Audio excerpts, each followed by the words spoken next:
الحمد للہ رب العالمین والصلاة والسلام علی محمد الامین واعوذ باللہ من الشیطان الرجیم بسم اللہ الرحمن الرحیم. خواتین و حضرات، قصہ آدم و ابلیس میں دوسرا واقعہ زیر مطالعہ ہے. اس میں ہم نے الفاظ کے معنی بھی دیکھ لیے تھے، اس کا سادہ اور رواں ترجمہ بھی کر لیا تھا. وہ چیزیں زیر بحث تھیں جو بطور خاص اس میں سمجھنے کی ہیں. میں یہ بات عرض کر چکا ہوں اور اس کی کچھ مزید وضاحت کر دیتا ہوں کہ عام طور پر تو یہ سمجھا جاتا ہے کہ جو جنت مرنے کے بعد ملنے والی ہے آدم کو اس میں رکھا گیا تھا، لیکن یہ بات نہ قرآن مجید سے معلوم ہوتی ہے اور نہ دوسرے ذرائع سے کوئی ایسی کبھی بات اس کے حق میں ہے. قرآن میں یہ بات جیسے بیان ہوئی ہے اس سے صاف یہی معلوم ہوتا ہے کہ اسی دنیا میں، یعنی جب آدم کی پیدائش ہوئی اور اللہ تعالیٰ نے ان کو برگزیدہ کیا، ان کو سرفراز کیا، تو اس کے ساتھ ہی ان کے لیے ایک باغ میں رہنے کا اہتمام کر دیا گیا. تورات سے تو یہ بھی معلوم ہوتا ہے کہ یہ دجلہ اور فرات کی وادی میں کوئی باغ تھا، اس میں مزید اس کی تصریح مل جاتی ہے. قرآن مجید نے بھی اس کا جس طرح سے ذکر کیا ہے، کیونکہ ہمارے ہاں یہ ہوتا ہے کہ بہت سی چیزیں اصطلاح بن جاتی ہیں تو ہم ان کو قرآن میں پڑھنا شروع کر دیتے ہیں. اس میں اس جنت کی طرف کوئی اشارہ نہیں، بلکہ اس کا صحیح ترجمہ یہی ہوگا کہ تم اور تمہاری بیوی دونوں اس باغ میں رہو، یعنی کسی باغ کی طرف اشارہ کر کے یہ بتایا گیا کہ اس میں جا کر رہو. چنانچہ وہ وہاں رہے اور وہاں ان کو یہ ہدایت کی گئی کہ وَكُلَا مِنْهَا رَغَدًا حَيْثُ شِئْتُمَا وَلَا تَقْرَبَا هَٰذِهِ الشَّجَرَةَ فَتَكُونَا مِنَ الظَّالِمِينَ. یعنی جو چیز اب سمجھنے کی ہے وہ یہ ہے کہ ان سے یہ کہا گیا کہ اس باغ میں آپ اطمینان کے ساتھ رہیے، جو کھانا پینا ہے آپ کھائیں پیئیں، اس میں آپ پر کوئی پابندی نہیں ہے. یہ جو الفاظ ہیں کُلَا مِنْهَا رَغَدًا حَيْثُ شِئْتُمَا، تو یہ اصل میں اس آزادی کو بیان کرتے ہیں جو آزادی انہیں وہاں عطا کر دی گئی. قرآن مجید نے دوسری جگہ اس باغ کی مزید تفصیل کی ہے سورہ طٰہٰ میں، اور وہاں یہ بتایا ہے کہ ان کے لیے ہر طرح کی معیشت کا اہتمام کر دیا گیا. نہ ان کو وہاں کوئی دھوپ کا اندیشہ تھا، نہ ان کو وہاں کوئی لباس کی اس طرح کی ضرورت تھی، نہ ان کو کوئی ایسا مسئلہ درپیش تھا کہ وہ کھائیں گے کیا پیئیں گے کیا، بلکہ ایک ایسی جگہ ان کے لیے منتخب کر دی گئی کہ جس میں اس وقت کی ضرورتوں کے لحاظ سے زندگی کی جتنی بھی چیزیں ہیں وہ میسر ہو گئی ان کو. یہ بیان کر دیا قرآن مجید نے دوسری جگہ. تو اس باغ میں وہ رہے. اب اس باغ میں رہنے کے بعد اللہ تعالیٰ یہ کہتے ہیں کہ یہاں آپ ہر چیز فراغت کے ساتھ کھائیں پیئیں، آپ پر کوئی پابندی نہیں ہے، لیکن پھر وہی اسلوب ہے، اس درخت کے قریب نہیں جانا. اب ظاہر ہے کہ جب آپ باغ کا ذکر کر کے یہ کہیں گے کہ اس درخت کے قریب نہیں جانا، تو آدمی کی توجہ کسی درخت کی جانب ہوتی ہے. تو لوگوں نے اس میں پھر بہت سی کیا سرائیاں کی ہیں. کسی نے کہا یہ گندم کا درخت تھا، اور اصل میں گندم ہے جس کو کھا لینے کے نتیجے میں آدمی کے ساتھ یہ سب کچھ ہو گیا. اور بھی بہت سی اس کی تعویلات توجیحات کی گئی ہیں. تورات میں اس طرح کی تعبیر بھی ملتی ہے کہ یہ خیر و شر کا درخت تھا، یہ معرفت کا درخت تھا. اس طرح کی تعبیرات بھی قدیم صحائف میں ملتی ہیں. قرآن مجید میں جب میں اس پہ غور کرتا ہوں تو مجھے محسوس ہوتا ہے کہ چند باتیں بالکل واضح ہیں. ایک تو یہ کہ یہاں تو اگرچہ یہ کہا گیا یہ درخت، اور ظاہر ہے کہ جب اس سیاق میں آپ کہتے ہیں کہ یہ درخت تو آدمی کی توجہ کسی خاص درخت کی طرف بھی جاتی ہے. لیکن دوسری جگہ قرآن ہی نے خاص طور پر سورہ طٰہٰ میں، سورہ طٰہٰ کی 120 آیت میں یہ واقعہ پھر بیان ہوا ہے. تو وہاں یہ بات واضح کر دی ہے کہ یہ اس طرح کا درخت نہیں ہے، یعنی انگور زیتون اس کا درخت نہیں ہے، بلکہ درخت کا لفظ یہاں مجازی مفہوم میں استعمال ہوا ہے. یعنی یہ بات واضح کر دی ہے قرآن مجید نے. کیوں؟ اس کی وجہ یہ ہے کہ وہاں اس کو شجرۃ الخلد کہا گیا ہے، ہمیشگی کا درخت. تو یہ تعبیر خود بتا رہی ہے کہ قرآن گندم کا یا انگور کا کوئی پودا نہیں مراد لے رہا، یا کوئی زیتون کا اور انجیر کا پودا نہیں مراد لے رہا، بلکہ وہ ایک دوسری تعبیر اختیار کر رہا ہے۔ اچھا، پھر یہ بات بھی قرآن نے بیان کی ہے تصریح کے ساتھ کہ شیطان نے ان سے یہ کہا کہ اگر تم اس درخت کا پھل کھا لیتے ہو تو اس کے نتیجے میں تم کو نہ صرف یہ کہ ہمیشگی حاصل ہو جائے گی، بلکہ فرشتوں ہی کی طرح تم بھی انسانی معاملات سے بالاتر ہو جاؤ گے۔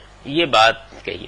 اس سے یہ بات بھی معلوم ہوتی ہے کہ اللہ تعالیٰ نے یہ تو مہلت دے رکھی ہے وسوسہ ڈالنے والوں کو، ترغیب دینے والوں کو، کہ وہ اپنے پیچھے لوگوں کو لے کر جائیں، لیکن بہرحال ان کو حملہ کرنے کے لیے کوئی ایسی چیز چاہیے ہوتی ہے کہ جو بجائے خود خیر ہو، یعنی اس کو وہ تزیین کر کے پیش کرتے ہیں، کسی برائی کو بھی اچھائی کر کے پیش کرتے ہیں، تب جا کر انسان اس کی طرف لپکتا ہے، کیونکہ اصلاً انسان خیر کو چاہنے والا ہے، اصلاً وہ اچھائی کو چاہنے والا ہے، یہ معلوم ہوتا ہے اس سے۔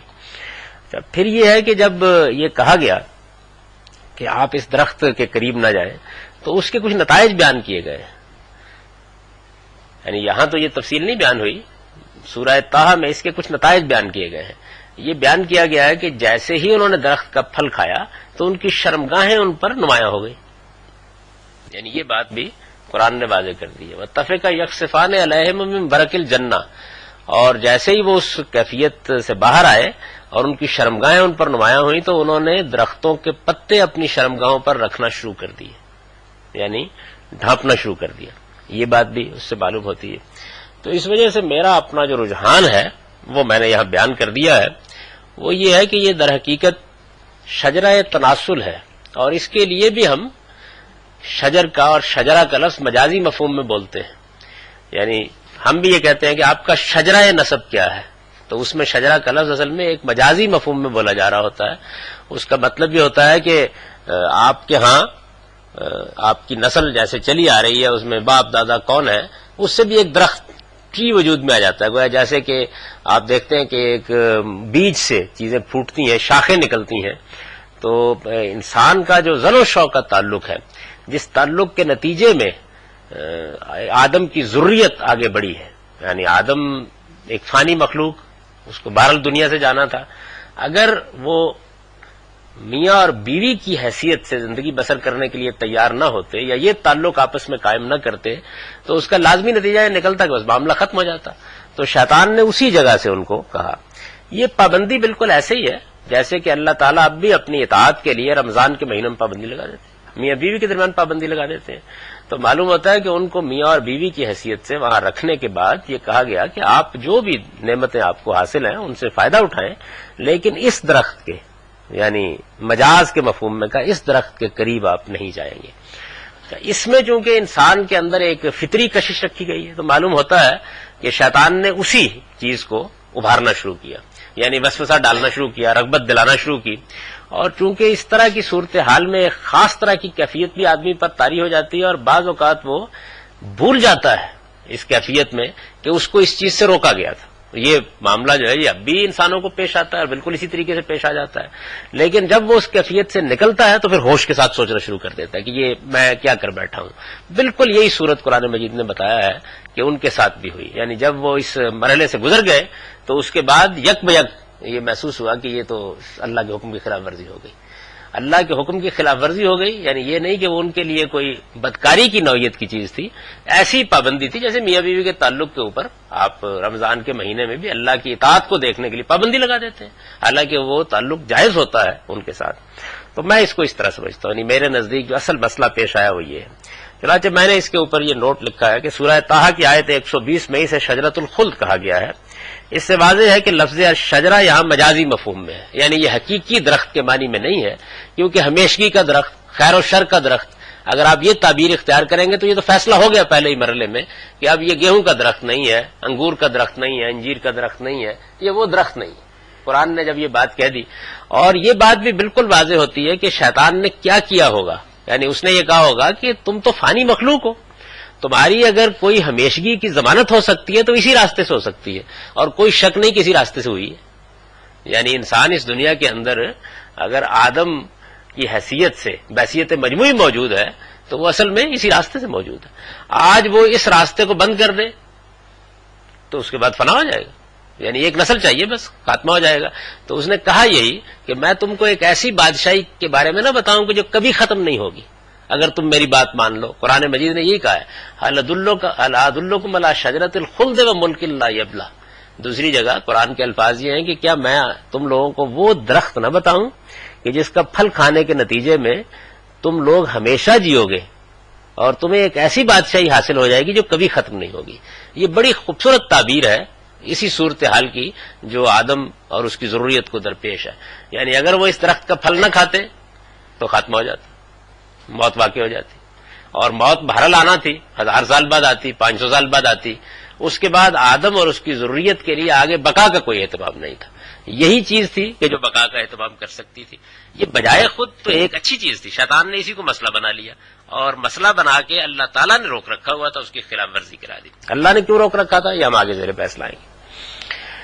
شجرۃ الخلد کے لفظ سے جو معنی متبادر ہوتے ہیں اور اس درخت کا پھل کھانے کے جو اثرات قرآن کے دوسرے مقامات پر بیان ہوئے ہیں، یعنی ایک تو ہمیشگی کا درخت. تو یہ سمجھنا پڑے گا نا کہ ہمیشگی کا درخت کس معنی میں. اگر قرآن خود کہتا ہے کہ وہ ہمیشگی کا درخت تھا جس کے بارے میں نفی نہیں کی، یعنی شیطان نے کہا کہ وہ ہمیشگی کا درخت ہے، میں تمہیں بتاتا ہوں کہ تم اس کا پھل کھاؤ گے تو نتیجہ کیا نکلے گا. تو قرآن مجید نے اس کی نفی نہیں کی کہ وہ ہمیشگی کا درخت نہیں تھا، یعنی وہ ہمیشگی کا درخت ہی تھا جس کا پھل انہوں نے کھا لیا. تو ہمیشگی کا درخت جو ہے اگر آپ بھی غور کریں تو کس چیز کو کہیں گے؟ یعنی یہ ہمیشگی کا درخت ہی ہے. اصل میں اسی درخت سے یہ سب شاخیں پھوٹ رہی ہیں اور اربوں کی تعداد میں ضروریت آدم نسلاً بعد نسل سامنے آ رہی ہے. تو اس کے جو اثرات پھر بیان ہوئے ہیں وہ بھی بالکل واضح ہے. یعنی آخر سوال یہ ہے کہ اللہ نے ایک درخت کے بارے میں کہا یہ انجیر کا درخت نہ کھانا، یہ کھجور کا درخت نہ کھانا. تھوڑی دیر کے لیے جو عام طور پر لوگ سمجھتے ہیں وہی بات مان لیجئے. سوال یہ ہے کہ اگلے جملے کا کیا مطلب ہے جو قرآن کہہ رہا ہے کہ جیسے ہی انہوں نے پھل کھایا، جیسے ہی اس کا پھل کھا لیا تو بدت لہما سواتہما، ان کی شرمگاہیں ان پر واضح ہو گئی. وجہ نہیں ہے نا یہ بات کہنے کی. واتفقا یخصفان علیہما من ورق الجنہ، یعنی ظاہر ہے کہ وہ شعور جو تھا وہ اصل میں تو اسی تعلق کے حوالے سے پیدا ہوا ہے. جیسے ہی وہ سارا معاملہ ہو گیا، پہلی بار ہوا ہے، پہلی مرتبہ. ہمارے لیے تو یہ چیز جو ہے یہ اب اصل میں ماضی کا ورثہ بھی بن گئی ہے. تو ظاہر ہے کہ وہ احساسات نہیں ہوتے، لیکن جب پہلی بار یہ معاملہ ہوا ہے تو اس پہلی بار معاملے کے جو فطری اثرات ہونے چاہیے بیان ہو گئے. شرم کا احساس نمودار ہوا ہے، شرم کے احساس نے فوراً اس جانب توجہ دلائی ہے اور پھر اس کے بعد وہ درختوں کے پتے لے کے ڈھانپنے لگ گئے اپنے آپ. یعنی جو نتیجہ بیان ہو رہا ہے وہ نتیجہ بھی گیہوں کے درخت کا کیسے ہو سکتا ہے، انجیر کے درخت کا کیسے ہو سکتا ہے. یعنی انجیر کا پھل کھانے کے نتیجے میں یا گیہوں کا پھل کھانے کے نتیجے میں آخر شرمگاہیں کیوں نمایاں ہو جائیں گی؟ کوئی وجہ نہیں ہے اس بات کی. پھر یہ کہ بعض لوگوں نے یہ تعبیر کی ہے کہ ان کو کوئی لباس پہنایا گیا تھا جو درخت کا پھل کھاتے اتر گیا. یعنی دونوں میں کیا منطقی تعلق ہے؟ کسی درخت کا پھل کھانے سے لباس کیوں اترے گا؟ تو میرے نزدیک یہ بڑی خوبصورت تعبیر ہے. ظاہر معاملہ ایسا ہے کہ قرآن نے اس کو بیان اس طرح سے کیا ہے کہ جس کے نتیجے میں بات کہہ بھی دی ہے اور بات نمایاں بھی نہیں کی. بہت خوبصورتی سے بیان کر دیا ہے کہ شیطان نے ان سے کہا کہ آؤ میں تم کو ہمیشگی کے درخت کے بارے میں نہ بتاؤں، پھل کھا لو گے تو اس کے بعد ایسی بادشاہی حاصل ہو جائے گی جو کبھی ختم نہیں ہوگی. تو جیسے ہی انہوں نے اس درخت کا پھل چکھا تو ان کی شرمگاہیں ان پر نمایاں ہو گئی اور وہ درختوں کے پتے اپنی شرمگاہوں پر رکھنے لگ گئے. تو میرا خیال یہ ہے کہ زلیخا اتنی واضح ہے کہ اس میں اب زن بود کے مرد کی بحث نہیں کرنی چاہیے. واضح ہے کہ صورتحال کیا ہوئی. شجرۃ الخلد کے لفظ جو معنی متبادر ہوتے ہیں اور اس درخت کا پھل کھانے کے جو اثرات قرآن کے دوسرے مقامات پر بیان ہوئے ہیں، دونوں اس بات کی طرف صاف اشارہ کرتے ہیں کہ اس سے مراد وہی شجرہ تناسل ہے جس کا پھل کھانے ہی سے انسان اس دنیا میں اپنے آپ کو باقی رکھے ہوئے. لیکن آج بھی دنیا میں اس کے لیے سب سے بڑی آزمائش اگر کوئی ہے تو یہی درخت ہے. یہ بھی ٹھیک ہے. یعنی کیوں روکا گیا؟ اس لیے کہ دو ہی آزمائشیں ہیں جو انسان کو درپیش ہیں. ایک آزمائش انانیت کے راستے سے ہے، تو بتا دیا گیا کہ انانیت کا نتیجہ کیا نکلتا ہے. یعنی فرشتے برتر مخلوق ہونے کے باوصف اپنی انانیت سے دستبردار ہو گئے اور اپنے سے بہت خلقت کے اعتبار سے کمتر مخلوق کے سامنے اللہ کے حکم پر جھک گئے. تو گویا انہوں نے اپنے لیے سرفرازی کا اہتمام کیا. ابلیس نے استدلال کیا، اس کا استدلال دوسری جگہ نقل ہوا ہے کہ مجھے آپ نے آگ سے پیدا کیا، میں برتر ہوں، میں سجدریز نہیں ہوں گا. تو گویا اپنی نسلی برتری، اپنی خلقت کی برتری، اپنے آپ کو کسی بھی لحاظ سے بڑا سمجھنا، یہ در حقیقت حقائق سے آدمی کو گریزہ کرنے کا باعث بنتا ہے. دنیا میں یہ بڑی آزمائش ہے, بڑا امتحان ہے. دوسرا امتحان یہ ہے, چنانچہ سورہ اعراف میں جب یہ واقعہ قرآن نے بیان کیا ہے تو وہاں مزید تفصیل کی ہے اور یہ کہا ہے کہ شیطان نے جس طریقے سے اس وقت تمہارے ماں باپ کو برہنہ کرا دیا تھا وہ اب بھی اسی راستے سے حملہ کرے گا. یعنی وہاں مزید اس کو واضح کر دیا ہے. تو چنانچہ حملہ اب بھی اسی راستے سے, اب بھی یہی درخت ہے جس کا پھل کھانے کی شیطان ترغیب دیتا ہے. اور اللہ تعالیٰ نے چونکہ اس کے لیے کچھ حدود مقرر کر دی ہیں, بالکل پابندی تو اٹھا دی لیکن کچھ حدود مقرر کر دی ہیں, تو وہ ان حدود سے باہر لے جانے کی کوشش کرتا ہے, اب بھی یہی کرتا ہے. اور اس امتحان ہی میں انسان بالعموم ناکام ہوتا ہے. اگر آپ پوری دنیا کی تاریخ کا مطالعہ کریں, اپنی زندگی کا مطالعہ کریں, آپ گرد و پیش کو دیکھیں, آپ انسانی نفسیات کو پڑھیں, تو آپ یہ دیکھیں گے کہ اگر بڑے جرائم جہاں سے پیدا ہوتے ہیں ان کو آپ متعین کرنا چاہیں دو ہی چیزیں کریں گے, ایک انانیت ہے اور دوسرے جنس. یعنی یہیں سے اصل میں باقی سب چیزیں اس سے پھوٹتی ہیں. یعنی قتل, قتال, فساد وہ بھی یہیں سے پھوٹتے ہیں جتنے بھی ہیں, لیکن وہ اصل میں نتیجہ نکلتا ہے اس کا, وہ بھی انانیت ہوتی ہے آدمی کی. جب وہ اس طرح کے اقدامات کرتا ہے تو در حقیقت کہیں اس کی انا مجروح ہو جاتی ہے, کہیں اس کے مفادات مجروح ہو جاتے ہیں, کہیں اس کے تحفظات مجروح ہو جاتے ہیں. اس کا نتیجہ یہ ہوتا ہے کہ وہ ایک خاص طرح کا رد عمل ظاہر کرتا ہے. تو یہ بڑی ہی خوبصورت صورتحال اللہ تعالیٰ نے پیدا کی کہ ان کو جنت میں ایک باغ میں رکھا, اور باغ میں رکھنے کے بعد یہ بات نمایاں ہونے دی کہ تم کیا ہو, تمہارے ساتھ ہوگا کیا, حملہ کدھر سے ہوگا, مسائل کہاں سے پیش آئیں گے, تمہارے لیے نمونہ کیا ہونا چاہیے, تمہیں بچنا کس چیز سے چاہیے. یعنی یہ ساری جتنی داستان ہے یہ بالکل یوں سمجھ لیجئے کہ ایک عملی تصویر بن کر سامنے آ گئی اس کے نتیجے میں. تو وہ تصویر ہے جس کو یہاں مختصر طریقے سے بیان کیا گیا ہے. لیکن آج بھی دنیا میں اس کے لیے سب سے بڑی آزمائش اگر کوئی ہے تو یہی درخت ہے. سورہ اعراف کی آیت 27 سے معلوم ہوتا ہے کہ شیطان سب سے بڑھ کر اسی کو فتنے کا ذریعہ بناتا ہے. یعنی وہاں یہی واقعہ سنانے کے بعد پھر یہ کہا ہے کہ وہ اب بھی یہی کرے گا. تو اب بھی وہ کیا کرتا ہے, یعنی آگے انار کا درخت کھلاتا ہے. یہ کہا ہے نا قرآن مجید نے کہ یہ واقعہ ہوا اور شیطان نے تمہارے ماں باپ کو جنت سے نکلوایا, میری نعمتوں سے محروم کرایا, اب بھی وہ یہیں سے حملہ آور ہوگا. تو وہ کیسے حملہ آور ہوتا ہے اب یہاں سے؟ ظاہر ہے کہ نتیجے اور واقعے کو اگر آپ ملا دیں تو وہی صورت بنتی ہے, کوئی اور صورت نہیں بنتی. اللہ تعالیٰ نے میاں بیوی کو ایک دوسرے کے لیے لباس قرار دیا اور انہیں اجازت دی کہ وہ یہ لباس پہن کر اس درخت کا پھل کھائیں, لیکن شیطان ہمیشہ انہیں اس لباس کے بغیر ہی اس کا پھل کھانے کی ترغیب دیتا رہتا ہے. کیا کرتا ہے بھائی, یہ کرتا ہے. یعنی جو اللہ نے ملبوس تجویز کیا ہے اس کو وہ کہتا ہے کہ اتار دو. قرآن مجید نے یہ استعارہ استعمال کی دوسری جگہ, عورتیں تمہارے لیے لباس ہیں اور تم ان کے لیے لباس ہو.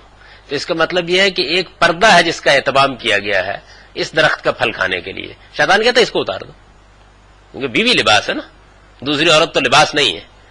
تو اس وجہ سے بڑے خوبصورت اسلوب میں اس جانب اشارہ کر دیا گیا ہے. تو یہ میرے نزدیک اس کا مطلب ہے. اس کے بعد یہ بات میں پہلے واضح کر چکا ہوں کہ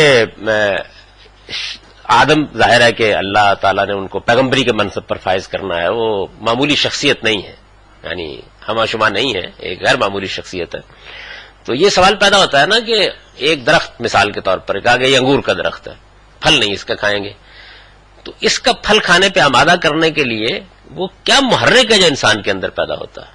یعنی ایک قرآن مجید کہتا ہے وہ نسیا ولم نجد لہو عزما, یعنی شیطان نے جب ان کو بار بار آگے ترغیب دینی شروع کی تو اس کے نتیجے میں وہ کچھ خود فراموش ہو گئے اور اپنے عزم پر قائم نہیں رہ سکے.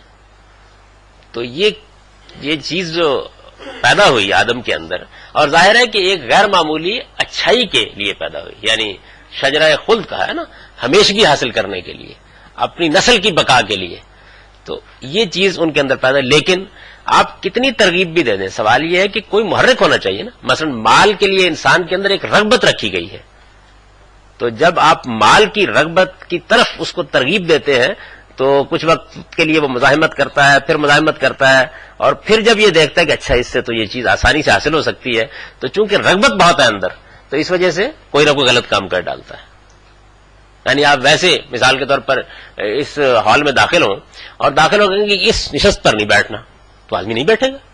یعنی کوئی دائیات ہونے چاہیے نا اندر جس کو ابھارنے، جس کو ترغیب دینے کے نتیجے میں آدمی نسیا و لم نجد لہو عزما کی کیفیت میں مبتلا ہو جائے، یعنی ایک خود فراموشی کی کیفیت اس پر طاری ہو اور وہ کچھ دیر کے لیے بھول جائے کیا ہو گیا ہے. یہ ہونا چاہیے. تو قرآن مجید نے اس کو بیان کیا ہے. اب ظاہر ہے کہ اس نے کہا جی میں حیات جاویدہ اور ابدی بادشاہی کا راز آپ کو بتانے والا ہوں. یہاں سے تو اصل میں گویا متوجہ کرنے کا عمل اس نے شروع کیا، لیکن متوجہ کرنے کا جو عمل ہے یہ کامیاب نہیں ہو سکتا تھا جب تک کہ اندر ایک غیر معمولی داعیہ موجود نہ ہو. تو وہ خدا نے رکھا ہے. تو آپ دیکھیں کہ وہ ترغیب جب بڑھتی چلی گئی ہے تو پھر جسمانی قرب نے وہ کیفیت بھی پیدا کر دی ہے کہ جس میں نسیہ لم نجد لہو عزما کی کیفیت پیدا ہو جائے. میں نے اس کو بھی ایک اچھے اسلوب میں بیان کر دیا ہے. یعنی اچھا، میں اس معنی میں نہیں کہہ رہا کہ میرا اسلوب اچھا ہے، بات یہ ہے کہ ایسا اسلوب کہ جس میں بات کچھ پردے میں رہ جائے. اس نے آدم و حوا سے کہا کہ حیات جاویدہ اور ابدی بادشاہی کا راز اسی درخت کے پھل میں ہے جسے تمہیں محروم کر دیا گیا. انہوں نے کہا بات یہیں سے ہونی ہے. چنانچہ اس ترغیب سے، اور تورات میں تو خیر وہ تعبیر بھی ہے اور تالمود میں بھی ہے کہ وہ باغ کے درمیان کا پھل تھا، باغ کے درمیان کا پھل تھا، بار بار اس کو بیان کیا. چنانچہ اس ترغیب سے وہ اس پھل کی طرف متوجہ ہوئے اور اس کی خواہش میں جو غیر معمولی کیفیت انسان پر طاری ہو جاتی ہے اس سے مغلوب ہو کر شیطان کے فریب میں آ گئے اور یہ پھل کھا بیٹھے. یعنی یہی بات کرینِ قیاس بھی ہے، ورنہ ایک غیر معمولی ہستی یہ نہیں ہو سکتا تھا کہ اس طرح کی صورتحال کا شکار ہو جائے. اور اب بھی غیر معمولی سے غیر معمولی ہستی، یعنی پھر دوسری مثال قرآن نے دی ہے کہ جب زلیخا نے دروازے بند کر لیے اور اس نے کہا یوسف سے ہے تلک آ جاؤ، تو تب اللہ تعالیٰ کہتے ہیں کہ اگر ہماری برہان نمودار نہ ہو جاتی تو وہ بھی آمادہ ہو چکی تھی اور وہ بھی آمادہ ہو جاتا. یعنی یہ محض شیطان کی تقریر سے نہیں ہو سکتا، اس کے اندر انسان کے اندر دائیات رکھے گئے ہیں اس کے لیے. چنانچہ انہی کو اس نے ابھارا، قرب پیدا کیا اور اس کے بعد وہ کیفیت. اچھا، جب اس کیفیت سے انسان نکلتا ہے ہوش آ جاتا ہے. وہی ہوش ہے جس میں تفقہ یکسفان علیہم من برق الجنہ، یعنی پھر وہ یہ کیا ہو گیا، اور پھر وہ درختوں کے پتے جو تھے اس سے انہوں نے اپنی شرمگاہ ڈھانپنی شروع کر دی. یہ قرآن نے تصویر کھینچی ہے. اب میرے خیال کے مطابق تو صورتحال واضح ہے، لیکن اس کے باوجود اگر آپ کہتے ہیں کہ یہ انار کا درخت ہے تو میں اس پہ کوئی زیادہ بحث نہیں کرتا.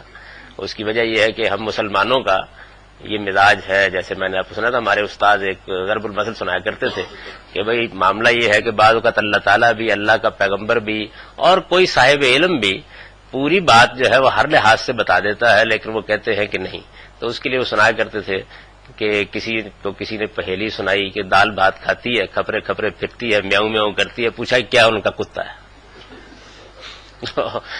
یعنی قرآن مجید نے یہ پہیلی جو بیان کی ہے یہ میرے خیال میں بہت واضح ہے. باقی یہ کہ اس کے باوجود اگر آدمی کہتا ہے کہ انجیر کا درخت تھا تو وہ یہ رائے رکھ سکتا ہے. اچھا، پھر اس کے بعد ایک مسئلہ یہ ہے جس سے لوگوں کو بڑی غلطی لگی. وہ مسئلہ یہ ہے کہ اس میں پھر اللہ تعالیٰ کہتے ہیں، دیکھیے میں اس آیت کو پڑھ رہا ہوں، تم اور تمہاری بیوی دونوں اس باغ میں رہو اور اس میں سے جہاں سے چاہو فراغت کے ساتھ کھاؤ. ہاں البتہ تم دونوں اس درخت کے پاس نہ جانا ورنہ ظالم قرار پاؤ گے.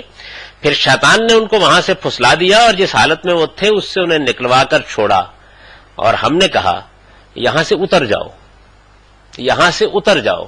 تو لوگوں نے جب یہ الفاظ پڑھے اتر جاؤ تو انہوں نے کہا کہ یہ تو کوئی آسمان پہ جنت ہونی چاہیے، یہاں سے ان کو اتار دیا گیا. یہ عربی زبان کے اسلوب سے ناواقفیت ہے.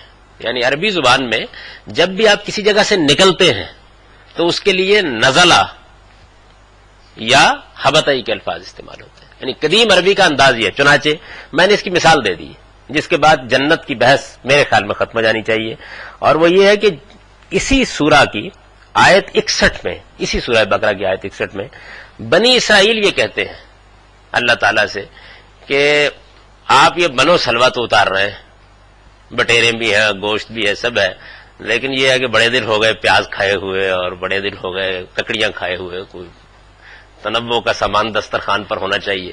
تو ظاہر ہے کہ اللہ تعالیٰ نے جو نعمت ان کو دے رکھی تھی وہ ان کی اس عارضی صورتحال کے لیے تھی. تھوڑا سا جلال آیا ہے تو فرمایا کہ اہبطوا مصر، جاؤ پھر کسی مصری میں اترو جا کے. یہی لفظ استعمال کیے، بالکل یہی لفظ استعمال کیے، اہبطوا مصر. یعنی یہ قرآن نے لفظ یہاں استعمال کیا ہے قل نہبطوا بعضکم لبعض عدو. اہبطوا کا لفظ یہاں استعمال کیا، اترو وہاں بھی یہی استعمال کیا. یعنی کسی شہر میں جا کے اصل میں کیوں استعمال ہونے لگ گیا یہ لفظ؟ یعنی انسان جب سفر کرتا ہے تو سواری پر ہوتا ہے نا، اونٹ پر آپ چڑھے ہوئے ہوتے ہیں، گھوڑے پر چڑھے ہوئے ہوتے ہیں، تو کسی جگہ جا کے جب آپ وہاں اترتے ہیں تو اس سے گویا یہ تعبیر بن گئی اور پھر عام استعمال ہونے لگ گئی. یعنی پھر کسی شہر میں جانا، یہ اس کے لیے لفظی شہر میں اترو.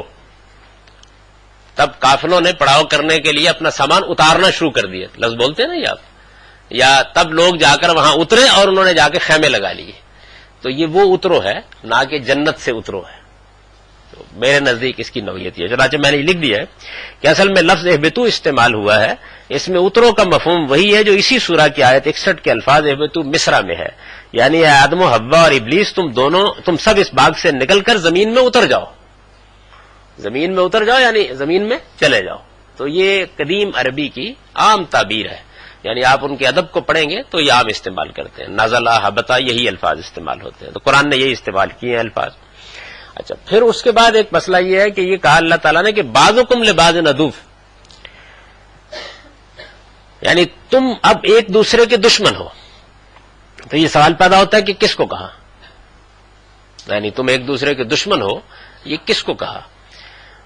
یعنی آدم کی ذریت میں تو کوئی خلقت کے اعتبار سے ایک دوسرے سے دشمنی نہیں ودیت کی گئی.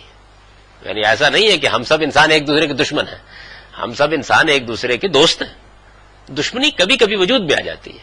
یا یہ کہ دنیا میں اللہ تعالیٰ نے بھیجا ہے اور بھیج کر ہمارے اندر یہ چیز رکھی ہے کہ یہ دشمنی کریں گے. اچھا، اس کو اگر الٹ دیجئے تو یہ تو سارے استدلال کے خلاف ہو جاتا ہے جو پیچھے کیا گیا ہے.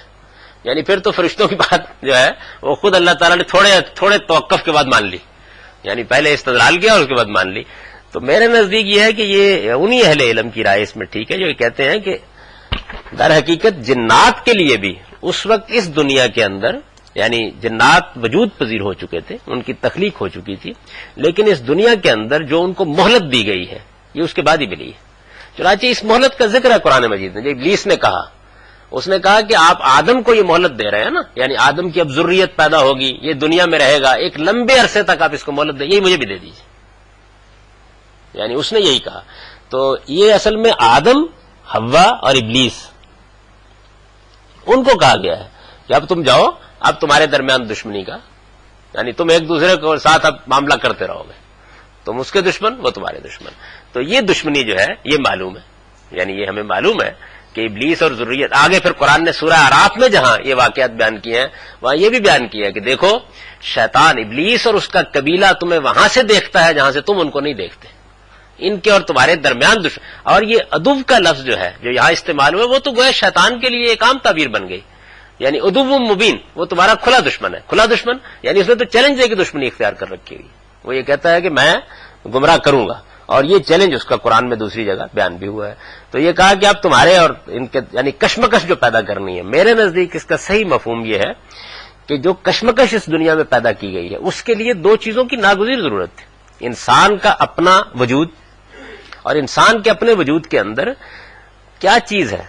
یعنی یوں نہیں ہے کہ انسان کے اپنے وجود کے اندر خیر کی طرف لپک پڑنے کے غیر معمولی دائیات ہیں. نہیں، خیر کا پوٹینشل رکھ دیا گیا ہے. ان دائیات کے لیے ترغیب کی ضرورت ہوتی ہے. یہ ترغیب ماحول سے ملتی ہے، معاشرے سے ملتی ہے. چنانچہ یہ کام فرشتے کرتے ہیں. یعنی وہ ان دائیات کو ابھارتے ہیں، اطاعت کے دائیات، اللہ کی طرف تعلق کے دائیات، ان کو ابھارتے ہیں. یہ دوسری ضرورت بھی ہے امتحان کے لیے کہ کوئی شر کے دائیات کو ابھارنے والا بھی ہو، اور یہ کام شیاطین کرتے ہیں. چنانچہ قرآن مجید نے دوسری جگہ جب آپ پڑھیں گے قرآن کو تو جگہ جگہ یہ تعبیریں اختیار کی ہیں. خاص طور پر سورہ ناس اور سورہ فلق میں. سورہ ناس میں تو بالکل ہی نمایاں کر دیا. یعنی یوں سمجھیے کہ دبک کر بیٹھے ہوئے شیاطین موجود ہیں، انسانوں کے اندر بھی پیدا ہو جاتے ہیں، اور بہرحال جنات کے اندر تو موجود ہی ہے. وہ اپنا کام کرتے ہیں. کرتے کیا ہیں؟ وہی کرتے ہیں جو فرشتے خیر کے لیے کرتے ہیں. یہاں بھی کوئی بے انصافی نہیں کی گئی. فرشتے مستقلاً انسان کے اندر اعلیٰ دائیات کو ابھارتے ہیں، ثبات قدم پیدا کرتے ہیں، نیکی کی ترغیب دیتے ہیں، خیر کی ترغیب دیتے ہیں. چنانچہ آپ دیکھیں گے کہ حدیثوں کے اندر بہت سے واقعات بیان ہوئے ہیں کہ جہاں معلوم ہوتا ہے کہ وہ اپنا کام کر رہے ہوتے ہیں. ظاہر ہے کہ جس وقت حضرت یوسف کا معاملہ بھی ہوا ہے تو خدا کی برہان جو ہے وہ فرشتے ہی لے کر نمودار ہوئے ہوں گے. یعنی یہ سارے معاملات جتنے وہ فرشتے کر رہے ہوتے ہیں، اللہ کی توفیق بخشی کا کام کر رہے ہوتے ہیں. کسی موقع پر اللہ تعالیٰ کی کسی نعمت کی توجہ دلا رہے ہوتے ہیں، لیکن ترغیب کے اندر ہاتھ نہیں پکڑتے ہیں. ترغیبات جو ہیں وہ خیر کی پیدا کر رہے ہوتے ہیں. کبھی آپ کو اس کا تجربہ ہوا ہو کہ جس وقت کوئی باشعور انسان، یعنی ایک تو یہ نا کہ آدمی نے اپنے آپ کو مسخ کر لیا ہے، وہ اب کچھ سوچنے کے لیے تیار نہیں ہے. ایک باشعور انسان جب برائی کی طرف بڑھ رہا ہوتا ہے تو کبھی تھوڑی دیر کے لیے رک کر اپنا تجزیہ کیجئے اس وقت ہو کیا رہا ہوتا ہے. آپ حیران ہوں گے کہ اس وقت شیاطین اور فرشتے دونوں اپنا کام پوری قوت سے کر رہے ہوتے ہیں. یعنی اگر کوئی شخص بصیرت رکھتا ہے دونوں کو دیکھ سکتا ہے, اسے معلوم ہو جاتا ہے کہ دونوں کے درمیان اصل کشتی ہو رہی ہے. پھر اس میں ظاہر ہے کہ کسی کو کامیابی ہو جاتی ہے, کسی کو ناکامی ہو جاتی ہے, کیونکہ اللہ تعالیٰ نے مہلت تو دے رکھی ہوئی ہے. تو یہ جو ابلیس ہے اس کی طرف اشارہ ہے, یعنی ابلیس تمہارا دشمن ہے اور تم اس کے دشمن ہو, تمہارے اور اس کے درمیان فطری تعلق دشمنی کا ہے, لہذا تم کو ہمیشہ اسے اپنا دشمن ہی سمجھنا چاہیے. یعنی یہ فیصلہ اس موقع پر ہو گیا کہ ابلیس اور اس کی ذریت نے یہ فیصلہ کر لیا ہے, ابلیس اور اس کی ذریت نے فیصلہ کر لیا ہے کہ اس نے آدم کو گمراہ کرنا ہے. یہ کام اس نے کیا. اب ظاہر ہے کہ وہ جنات کی مخلوق کے اندر سے اپنی ذریت پیدا کرتا رہتا ہے, اور پیدا کر کے جس کو قرآن نے دوسری جگہ کہا کہ ہوا و قبیلہ ہو, وہ اور اس کا قبیلہ دونوں مل کے اپنا کام انجام دیتے رہتے ہیں. اچھا, اس کے بعد قرآن مجید نے یہ بیان کیا ہے کہ اللہ تعالیٰ نے فرمایا کہ ٹھیک ہے یہ معاملہ ہو گیا, تمہیں ایک خاص وقت تک زمین پر ٹھہرنا ہے اور وہیں گزر بسر کرنی ہے. پھر آدم نے اپنے پروردگار سے توبہ کے چند الفاظ سیکھ لیے. نافرمانی ہو گئی تھی, یعنی اللہ تعالیٰ نے روکا تھا. تو اللہ تعالیٰ نے جب روکا انسان کو تو یہاں بھی روکا ہے. تو کیا یہ ہے کہ انسان غلطی نہیں کرے گا؟ اس واقعے میں یہ بتا دیا کہ غلطی ہو جائے گی جب ترغیب کے سامان اس درجے میں ہوں گے تو ہو جائے گی. حد یہ ہے کہ آدم جیسی برگزیدہ شخصیت سے بھی ہو جائے گی, حوا جیسی برگزیدہ شخصیت سے بھی ہو جائے گی, غلطی ہو جائے گی. اصل مطالبہ کیا ہے؟ اصل مطالبہ یہ ہے کہ غلطی جب ہو جاتی تو اس کے بعد آدمی نے کیا کیا, یعنی اس کو اپنا زندگی کا حسن بنا لیا, اس سے محبت کرنی سیکھ لی, اسی میں جینا سیکھ لیا, اسی میں رہنا سیکھ لیا, اسی کو کھانا پینا شروع کر دیا, یہ کیا. اگر اس نے یہ کیا ہے تو قرآن مجید ایک دوسری جگہ اس کو بیان کرتا ہے کہ احاطت بہی خطیئتہ, پھر تو گویا گناہ نے احاطہ کر لیا, یعنی اب گناہ نے اس کے اندر خیر کے داخل ہونے کی جگہ کوئی نہیں چھوڑی, وہ تو مسئلہ ختم ہو گیا. لیکن اگر اس کے اندر ضمیر جاگتا ہے, اس کے اندر شعور موجود ہے, اس کے اندر اللہ تعالیٰ کی ذات کا صحیح تصور موجود ہے, تو وہ کیا کرے گا؟ یعنی اس کے اندر ندامت پیدا ہوگی, ندامت پیدا ہوگی, خدا کی طرف رجوع پیدا ہوگا. اور یہ چیز جیسے ہی وجود میں آتی ہے تو گویا انسان کے لیے تطہیر اور پاکی کا باعث بن جاتی ہے. یعنی اللہ تعالیٰ جیسے آپ کے کپڑے پر داغ لگا, آپ دھو دیا, صاف ہو گیا. تو اس کو قرآن مجید توبہ کی اصطلاح سے استعمال کرتا ہے, تعبیر کرتا ہے. میں نے لکھا کہ اس سے اللہ تعالیٰ کی سنت معلوم ہوتی ہے کہ انسان جب گناہ کر لینے کے بعد ندامت اور شرمندگی کے ساتھ اپنے پروردگار کی طرف متوجہ ہوتا ہے, یعنی جب انسان یہ فیصلہ کر لیتا ہے کہ مجھے ندامت بھی ہے, میں شرمندہ بھی ہوں, میں اس سے نکلنا چاہتا ہوں, اور اپنے رب کی طرف متوجہ ہوتا ہے, تو وہ نہ صرف یہ کہ اسے توبہ کی توفیق دیتا ہے, یہ آدم کو حاصل ہو گئی, بلکہ اس کے لیے موضوع الفاظ بھی اس کے دل میں ڈال دیتا ہے. یعنی اللہ تعالیٰ کی طرف سے اب یہ موضوع الفاظ ظاہر ہے کہ دل میں ڈالنے کی ضرورت اس لیے نہیں ہے کہ یہ موضوع الفاظ خود اپنی ایک تاریخ بنا چکے ہیں, یعنی وہ پیغمبروں نے بہت سکھا دیے ہم کو. لیکن جب پہلا معاملہ ہوا تو یہ آج تو ہے نا کہ دعا کیسے مانگی جائے. آپ خیال کریں گے اصل میں جو چیز میسر ہو جاتی ہے آدمی نہیں جانتا کتنی مشکل سے میسر ہوئی تھی. خدا سے دعا کیسے مانگی جائے, توبہ کیسی کی جائے, مغفرت کیسے طلب کی جائے, یہ ہمیں پیغمبروں نے سکھایا ہے, اور اتنے خوبصورت الفاظ میں سکھایا ہے, اتنے اعلیٰ اسالیب میں سکھایا ہے کہ ہم آج محتاج نہیں ہیں اس معاملے میں. لیکن آپ تھوڑی دیر کے لیے سوچئے کہ اگر ایسا نہ ہو, اور جنہوں نے پیغمبروں سے یہ ہدایت نہیں پائی ان کے ساتھ کیا گزرتی ہے, ان کی دعائیں دیکھ لیجئے, ان کے ساتھ کیا معاملہ ہوتا ہے. تو اللہ تعالیٰ موضوع الفاظ ڈال دیتا ہے. آدم علیہ السلام کو جو الفاظ اس موقع پر اللہ تعالیٰ نے سکھائے وہ سورہ اعراف کی آیت 23 میں بیان ہوئے ہیں. سورہ اعراف کی جو آیت 23 ہے اس میں وہ الفاظ بھی بیان ہو گئے ہیں. اللہ تعالیٰ نے یہ سکھایا کہ اس طریقے سے آپ یہ دعا کر سکتے ہیں. اب ہوا کیا, یعنی انسان نے جیسے ہی وہ الفاظ سیکھے تو ان کے ذریعے سے فوراً توبہ کرنے کے لیے آمادہ ہو گیا.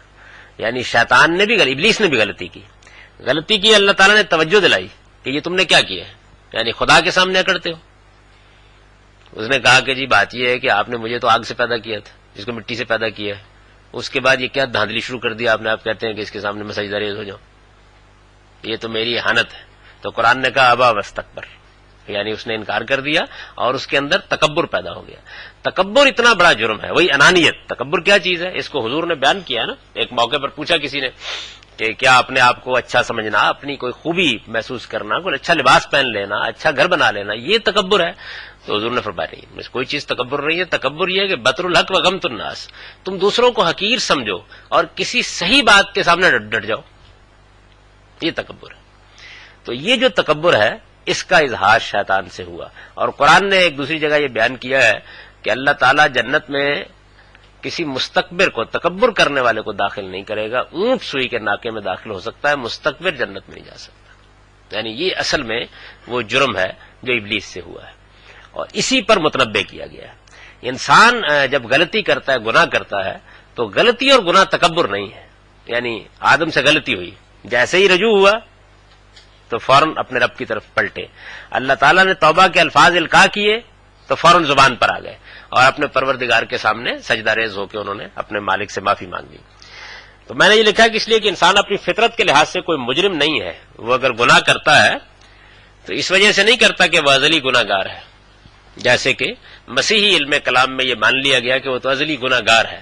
اس وجہ سے نہیں انسان گناہ کرتا، بلکہ اللہ تعالیٰ نے ارادے اور اختیار کی جو نعمت اسے عطا فرمائی ہے اس کے سوء استعمال کی وجہ سے گناہ کرتا. یعنی انسان کو اختیار دیا گیا ہے، ارادہ دیا گیا ہے، اس کو خیر و شر میں سے کوئی چیز اپنانے کے لیے، یہی آزمائش ہے اس کی، اس کا برا استعمال ہو جاتا ہے.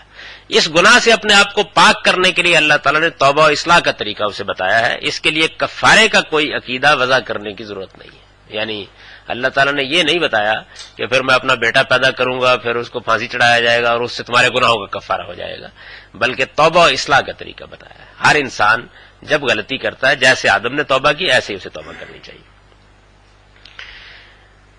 تھوڑی سی اس میں ایک زبان کی چیز بھی ہے، اور وہ یہ ہے کہ الفاظ استعمال میں فتاب علیہ، یعنی اللہ تعالیٰ نے اس کی توبہ قبول کر لی. تو یہ جو ترکیب ہے عربی زبان کے طلبہ کو ذہن میں رکھنا چاہیے کہ اس میں اللہ آیا ہے جو تابہ کے ساتھ موضوع نہیں ہے. تو عربی زبان میں یہ طریقہ ہے کہ پھر کوئی دو فعل ہوتے ہیں جن کو اس کے اندر پورے مفہوم کو لے لیا جاتا ہے، ایک کا پریپوزیشن رکھ لی جاتی ہے، ایک فعل لے آیا جاتا ہے. تو تابہ علیہ بھی اسی طرح ہے. تو اللہ میرے نزدیک اس پر دلیل ہے کہ یہ اقبلہ کے مفہوم پر متضمن ہے. یعنی جب اللہ تعالیٰ توبہ قبول کرتے ہیں تو گویا بندے کی طرف منہ پھیر کے کھڑے ہوتے ہیں تو اس کی طرف بڑھتے ہیں، تو وہ مضمون اس کے اندر پورا کا پورا آ جاتا ہے. تابہ و اقبل علیہ، یعنی اللہ تعالیٰ کا التفات اور توجہ اسے پھر حاصل ہو گئی. یہ رحمت و عنایت کا مضمون ہے، اور جس کو اللہ تعالیٰ نے آگے انہ هو التواب الرحیم کے الفاظ میں واضح کر دیا. باقی رہ گئی یہ بات کہ جو معلوم نہیں کیسے استاد امام کے قلم سے بھی نکل گئی ہے کہ اس میں رحمت کا مفہوم متضمن ہوتا ہے. رحمہ فعل کے ساتھ عربی زبان میں اللہ کا صلہ نہیں آتا، یعنی رحمہ اللہ ہے، رحمت اللہ علیہ یہ کوئی عربی نہیں ہے. یہ تو ہمارے ہاں رائج ہو گئی بات، اس کو بغیر کسی صلے کے پرپوزیشن کے آنا چاہیے، یہی اس میں فصیح بات ہے. اس کا تو صلہ لانا عربیت کے خلاف ہے، کجا یہ کہ اس کے مضمون کو تو اقبلہ میرے نزدیک اس میں متضمن ہے. اچھا، دوسری چیز یہ ہے کہ قرآن مجید نے یہاں جب انہوں نے غلطی کی تو کہا کہ کل نہبتو بعضکم لبعض عدو، اب جاؤ دنیا میں تم اب ایک دوسرے کے دشمن ہو، شیطان کے ساتھ اب ازلی دشمنی میں تم کو اس آزمائش سے گزرنا ہے. یہ الفاظ کیا ہے؟ اچھا، اس کے بعد یہ کہا کہ جب آدم نے توبہ کی اور اللہ نے اس کی توبہ قبول کر لی تو اس کے بعد پھر کہا کہ زمین پہ جاؤ، اترو اور جا کر وہاں رہو. یہ الفاظ کہے. میرے نزدیک ایک تو قرآن مجید نے یہ کیا کہ ان الفاظ کے اس طریقے سے دو مرتبہ دہرانے کی وجہ تو میں آگے بیان کرتا ہوں، لیکن یہ واضح کر دیا کہ یوں نہیں ہے کہ لغزش کی سزا کے طور پر انسان دنیا میں بھیجا گیا ہے، یعنی اللہ کی اسکیم ہے جس کے تحت انسان بھیجا گیا ہے. میں نے لکھا کہ یہ الفاظ دو مرتبہ دہرائے گئے ہیں. ایک مرتبہ آدم علیہ السلام کی لغزش کا ذکر کرنے کے بعد، اور دوسری مرتبہ یہاں ان کی توبہ کے بعد، یعنی دو مرتبہ دہرائے گئے ہیں. لغزش کے بعد یہ اس لغزش کا نتیجہ بیان کرنے کے لیے آئے ہیں، یعنی یہ طے کر دیا گیا تھا کہ جب یہ معاملہ ہوگا تو اس کے بعد بھیجا جائے گا. یہ نہیں کہ لغزش جو ہے وہ باعث بن گئی ہے، بلکہ لغزش جو ہے وہ اصل میں امتحان کے پورا ہو جانے کی علامت بن گئی ہے. ہو گئی، بس یہی دیکھنا تھا. یعنی شیطان کے مقابلے میں کیا کرتے ہو، رکھ کے دیکھ لیا، تو اس کے نتیجے کے طور پر اب زمین پر جانا ہے. اور توبہ کے بعد اس بات کو واضح کرنے کے لیے آئے ہیں کہ یہی امتحان اب دنیا میں تمہیں درپیش ہے. یعنی یہ بات واضح، اس کے لیے جاؤ، تمہاری لغزش اور توبہ سے وہ مقصد پورا ہو گیا جس کے لیے تم اس باغ میں رکھے گئے تھے. یعنی لغزش جو ہے وہ باعث نہیں بنی، لغزش کا ہو جانا امتحان کی تکمیل کا اعلان ہو گیا. یعنی جو مقصد تھا پورا ہو گیا. آپ کو اسی لیے رکھا گیا تھا کہ یہ آپ پر واضح ہو جائے. یعنی سارا معاملہ جو ہے اگر آپ غور کریں تو یہ جو کچھ ہوا، یعنی اطاعت کا حکم دیا گیا، فرشتے سرنگوں ہو گئے، شیطان نے ابا کی، استکبار کر کے کھڑا ہو گیا، آدم کو اس نے ورگلانے کے لیے اس کے سامنے ایک خیر رکھا، وہ اس کے سحر میں آ گئے. جو دائیات انسان کے اندر رکھے گئے ان میں سب سے بڑے دائیے کو اس نے ابھارا. اس دائیے کے تحت غلطی ہو گئی، غلطی ہونے کے بعد فوراً ندامت ہوئی، ندامت کے نتیجے میں توبہ کی، توبہ کو خدا تعالیٰ نے قبول کر لیا. فرمائیے اس کے بعد دین کی مزید کسی ہدایت کی ضرورت باقی رہ جاتی. یہی سارا کچھ ہے، یہی داستان ہے نا ساری کی ساری. تو معلوم ہوتا ہے کہ گویا ساری ہدایت جو بعد میں اللہ تعالیٰ نازل فرماتے ہیں وہ اس وقت عملاً سب سامنے آ گئی. معلوم ہو گیا کہ یہ ہونا ہے اور اس میں یہ کرنا ہے تم کو. چنانچہ آگے آپ دیکھیں گے کہ جیسے یہ بات ہوتی ہے تو اللہ تعالیٰ کیسے اگلی بات کہتے ہیں. جی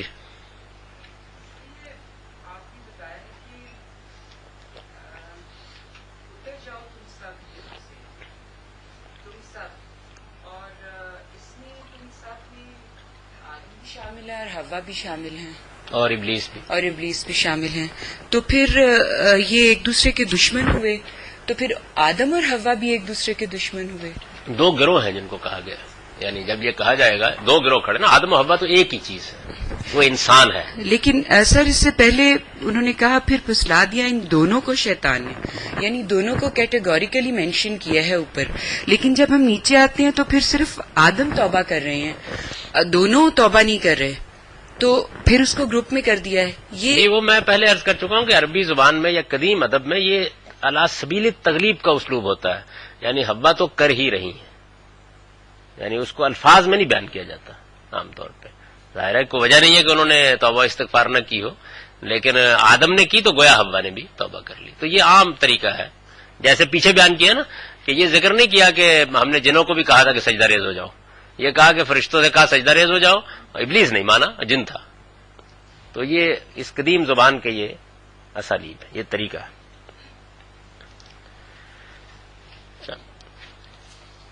اس پر میں نے ایک یہ جو لغزش ساری کی ساری ہوئی ہے اس کے بارے میں ایک نوٹ ہے کہ اس پورے واقعے سے معلوم ہوا کہ دنیا کی زندگی میں جو سب سے بڑا امتحان انسان کو پیش آئے گا وہ انانیت اور جنسی جبلت کے راستے سے پیش آئے گا. پہلی صورت میں اسے فرشتوں کا نمونہ سامنے رکھنا چاہیے جو ایک برتر مخلوق ہونے کے باوجود اللہ کے حکم پر اس کے سامنے جھک گئے، اور دوسری صورت میں اپنے باپ آدم کا نمونہ جو شیطان کے بہکانے پر جذبات میں تو بہہ گئے لیکن اس کیفیت سے نکلتے ہی فوراً اپنے پروردگار کی طرف پلٹ آئے. چنانچہ اللہ نے ان کی توبہ قبول کر لی اور انہیں برگزیدہ فرمایا. جی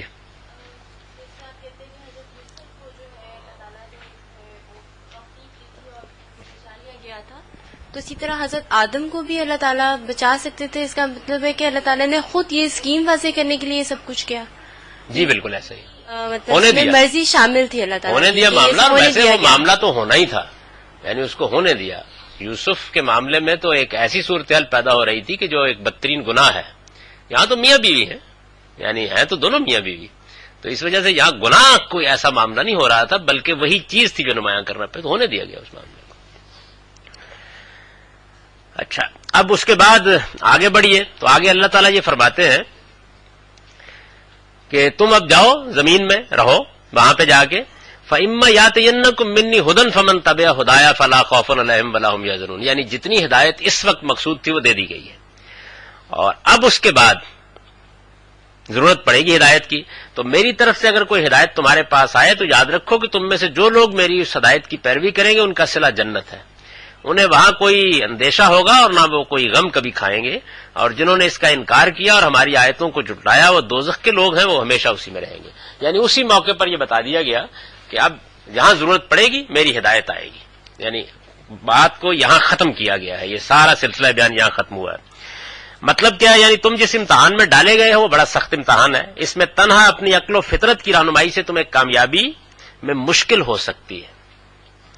میری رحمت کا تقاضا ہے کہ اس میں تمہاری ہدایت کا سامان کروں. یہ یعنی بات کا مطلب یہ ہے کہ میری رحمت تمہارے ساتھ ہے اور میں تمہاری ہدایت کا سامان کروں گا، لہذا میں یہ سامان کروں گا تاکہ جس نے ہدایت پانی ہے وہ ہدایت پائے، اور جس نے گمراہی کے راستے پر چلنا ہے وہ پوری طرح اتمام حجت کے بعد چلے، یعنی کسی کے پاس عذر نہ رہے. اور جزا و سزا کے دن اپنا کوئی عذر پیش نہ کر سکے. یہ جو الفاظ قرآن استعمال کرتا ہے لا خوف علیہم ولا هم یحزنون، یہ جنت کی تعبیر ہے. یعنی جنت کی زندگی اور دنیا کی زندگی میں اگر دو لفظوں کا فرق بیان کیجئے تو دنیا کی زندگی کیا ہے؟ ماضی کے پچھتاوے، مستقبل کے اندیشے. یہی ہے، یہی چیز ہے. اور جنت کیا ہے؟ جہاں نہ ماضی کا کوئی پچھتاوا ہوگا نہ مستقبل کا کوئی اندیشہ ہوگا. اصل جنت یہ ہے. باقی تو اصل میں جتنی چیزیں ہیں وہ اس کی تفصیلات ہیں، تو قرآن اس میں اس کو بیان کر دیتا ہے. قرآن مجید میں یہ الفاظ جنت کی تعبیر کے لیے خاص ہیں، یعنی ایسی جگہ جہاں نہ مستقبل کا کوئی اندیشہ ہوگا اور نہ ماضی کا کوئی پچھتاوا. خوف اور حزن کے جو الفاظ اصل میں آئے ہیں وہ اسی مفہوم پر دلالت کرتے ہیں، اس لیے کہ خوف کسی پیش آنے والے خطرے کا ہوتا ہے اور حزن رفتہ و حاضر کے کسی نقصان کا. آدمی غم کرتا ہے کسی چیز کو کھو دینے پر، اور خوف ہوتا ہے آگے جو پیش آنے والا ہے اس کا. دنیا کی زندگی اس کے برعکس اگر دیکھیے تو مستقبل کے اندیشوں اور ماضی کے پچھتاووں ہی کا نام ہے. یہ اللہ تعالیٰ نے بات جہاں ختم کی ہے تو دیکھیے اس میں یہ کہا ہے نا کہ جو لوگ میری ہدایت کی پیروی کریں گے ان کا صلہ جنت ہے. تو اس کا مطلب یہ ہوا کہ انسان کو اس دنیا میں بھیجنے کے بعد اس کے سامنے جو نصب العین رکھا گیا ہے وہ جنت ہے، یعنی اس نے اس کو پانا ہے. اس سے واضح ہوا کہ انسان کا نصب العین ازل ہی سے جنت الفردوس ہے. وہ اس کو پانے کے لیے اس دنیا میں بھیجا گیا ہے. یعنی دنیا میں اس کے بھیجنے کا مقصد ہی یہ ہے کہ وہ اس جنت کو اپنے استحقاق کی بنیاد پر پائے، اپنے آپ کو امتحان میں کامیاب کر کے پائے. جیسے میں نے عرض کیا تھا کہ جو جواب اللہ تعالیٰ نے دیا ہے وہ بھی یہی ہے کہ میں نے یہ امتحان سارا اس لیے برپا کیا اور انسان کو دنیا کی بادشاہ اس لیے دی ہے کہ مجھے اپنی جنت کے لیے لوگ منتخب کرنے ہیں. تو یہ انتخاب ہے جس کو امتحان بنایا گیا ہے، یہ ہمارا نصب العین ہے.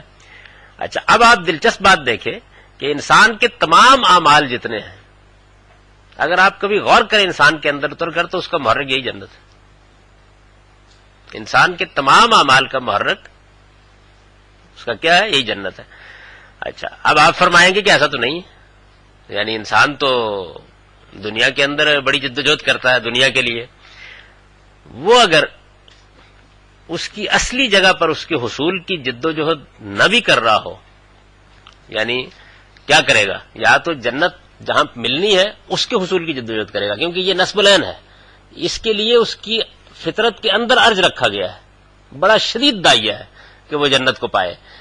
اب جنت کو پانے سے اس نے انکار کر دیا، یا جنت کا تصور اس پر واضح نہیں ہوا، یا وہ اس پر مطمئن نہیں ہوا، تو آپ کا خیال ہے کیا کرے گا؟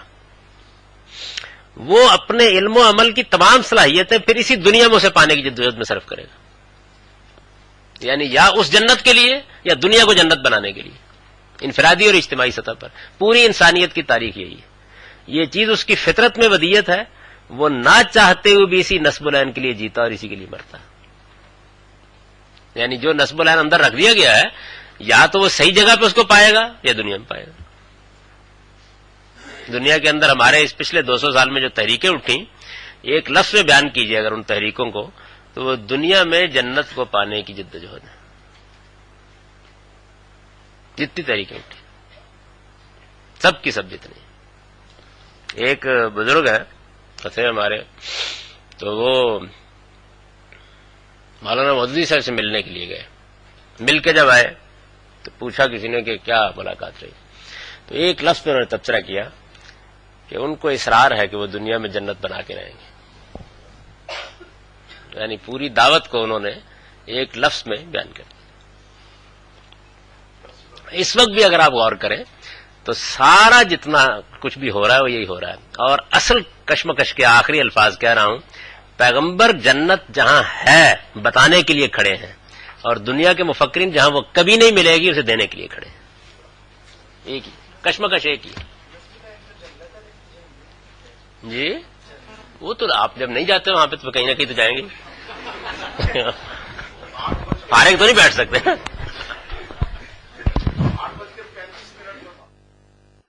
یہی جناب انشاءاللہ اگلے جمعے کو بشرط زندگی